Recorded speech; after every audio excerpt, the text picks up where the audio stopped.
HD TV. What's good, ladies and gentlemen? We back on our book talk shit, gang. Today we gonna talk about Project Hail Mary, motherfuckers. So I was kind of in a reading slump, you know what I'm saying? I didn't really read much for a second, you know what I'm saying? I actually started to read Fear and Loathing in Las Vegas before this book, gang. You know what I'm saying? I just never got into it, bro. I feel like I was reading it. You know when you're reading it, but you just feel like you're going through the motions, bro? That's how I started to feel reading that Fear and Loathing in Las Vegas, bro. I was really excited to read that motherfucker, bro. I felt like they was gonna do some crazy shit in Vegas. It was gonna get lit. I thought it was gonna be a whole trip the whole time. Shit was gonna be rowdy. But something I kind of realized going on this reading journey, bro, I feel like the author matters. You know what I mean? The kind of story that it is matters. What I mean by that is, like, you think about a director, right? Like, I feel like a white director has a different type of style compared to a black director. You know what I'm saying? You're gonna feel differently. They're gonna tell the story differently. They got different points of view, different perspectives and shit, gang, right? So just reading Fear and Loathing in Las Vegas, I feel like I had a certain perception of how the book would play out. But, you know, the author had his own fucking vision type shit, gang. And that shit just didn't align. You know what I'm saying? The book really, it was just kind of jarring for me, the way he was writing it, the shit that was going on in it. Never really hooked me, gang. So I bailed on it, gang. I'm gonna be real, I didn't finish that motherfucker, bro. Because one thing my sister taught me, bro, she was like, if you're not really in it, gang, you're just wasting time, bro. So if you're gonna bail on a book, bail on that bitch, gang. It don't even fucking matter, gang. You know what I'm saying? Pick up some shit that really gonna fucking keep you going. Cause it's not about fucking how many books you finish, gang. It's about the habit of reading. So if the book not fucking jiving with you, gang, drop that bitch, get another one, bro. Hey, that's bars right there for other reasons, if you know what I'm saying.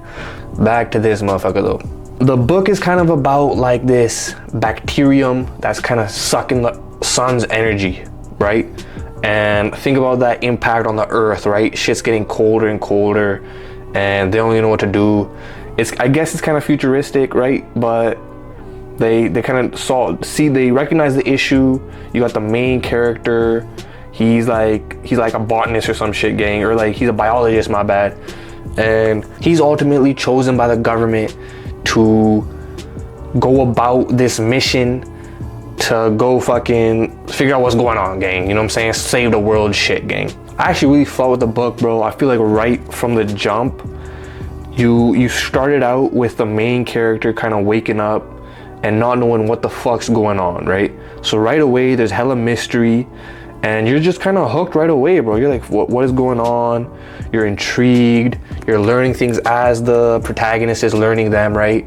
And then you're kind of cutting back to the past and kind of picking up the details as the narrator's picking them up, because he kind of has like amnesia and shit, and his memory's slowly coming back to him.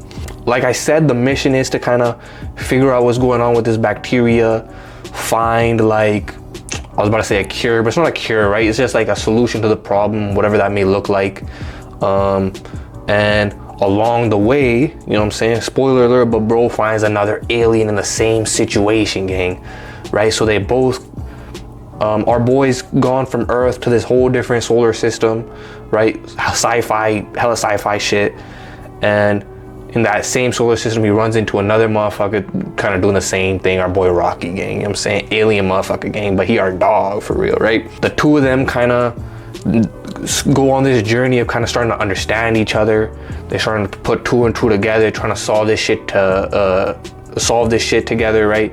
And ultimately fucking save the day for each of their worlds, right? Crazy shit ensues, shit goes wrong, shit goes right. There's bonding moments, good comedic moments, gang. Ultimately a hella enjoyable fucking experience. Easy read.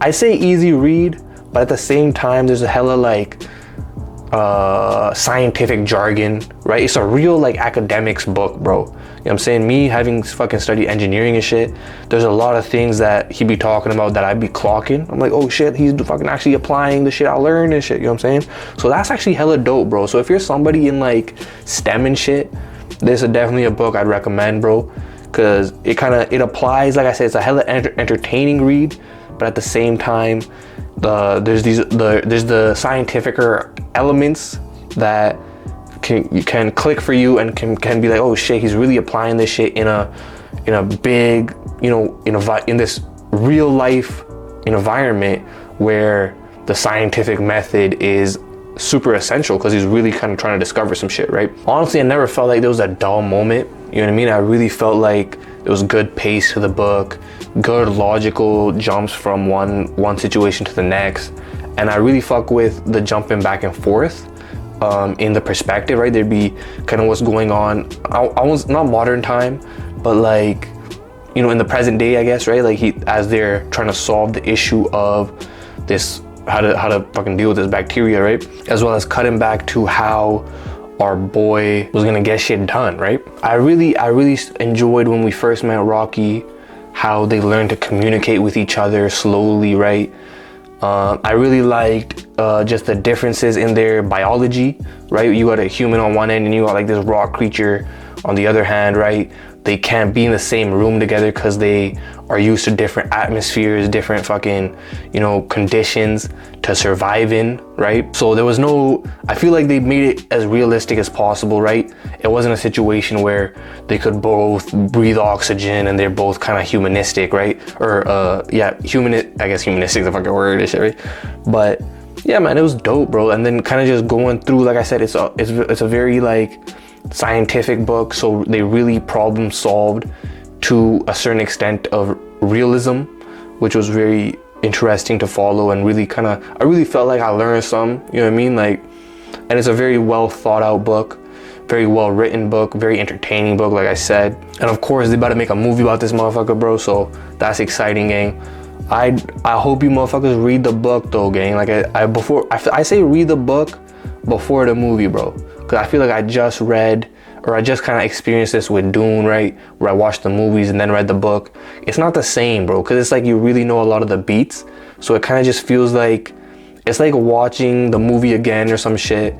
Or like, it's just like, you know what I mean? Like I feel like reading, it's a way more immersive experience. So when you don't know what's gonna happen next, it keeps you hooked a lot more than you knowing all the beats. You can kind of get bored of it quicker. You know what I'm saying, if I'm being honest. I feel like if I knew everything that was gonna happen in the book, I feel like there'd be some elements I'd be skipping, right?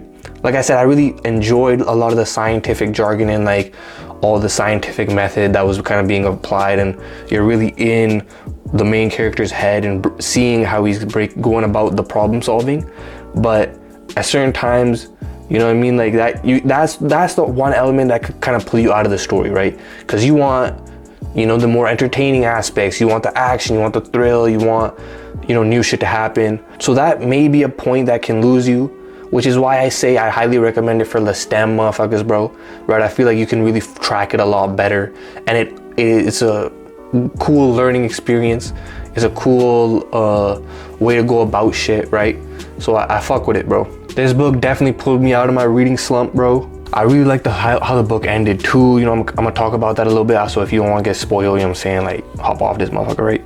But we got the solution to the bacterium, and then there's like a leak in the predator bacteria, right? The bacteria that's gonna eat the bacteria that's eating the sun. But the thing is, that bacteria is like in the engine. It's used as the fuel because it, you know, holds the sun's energy and shit.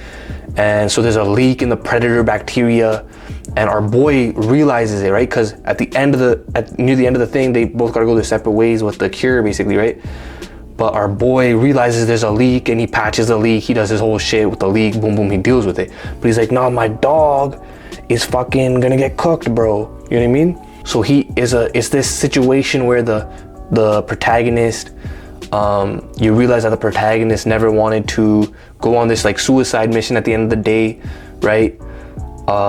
He finds out that there's a way for him to get home at the end of it, but now he's got to think. He's like, shit, do I go find my dog, help him out, and never go back home because he's not gonna have enough food and this and that to get home? Or does he just go home and like let our dog die, right? And ultimately he makes a sacrifice play, goes, helps our dog out. They go back to Rocky's home world and everything, and you know what I'm saying, like he lives his days out there, gang. So that was different, bro. That was cool ending, interesting way to put it. Real nice character loop arc, right, where he didn't want to sacrifice himself, then he ultimately sacrifices himself. Crazy, bro. Like I really love that shit. Highly recommend this book, gang. I really want you guys to read this shit. Let me know what you guys think, bro. If you have read it, drop a comment. Let me know what you guys are what you guys' thoughts were on the book. You know, your favorite moments, some moments you didn't really fuck with, gang. When it comes to negatives, bro, I don't really got much, gang. It's a good fucking book, gang. Good fucking book. Yeah, man. Shit, no negatives for me, gang. No negatives, bro. So that's Project Hail Mary, gang. If you guys have read it, let me know what you guys thought in the comment section below. I feel like the same author who wrote this book he also wrote The Martian. You know what I'm saying? Obviously, I've seen that movie, so I'm not as excited to read the book, but just you know, having read this book, seeing how he goes about his writing, you know, seeing his writing style and everything, I wouldn't mind kind of picking that book up if it gives me the same type of experience, bro. But anyway, you know, let me know what you guys thought in the comment section below. It's been your boy. Peace.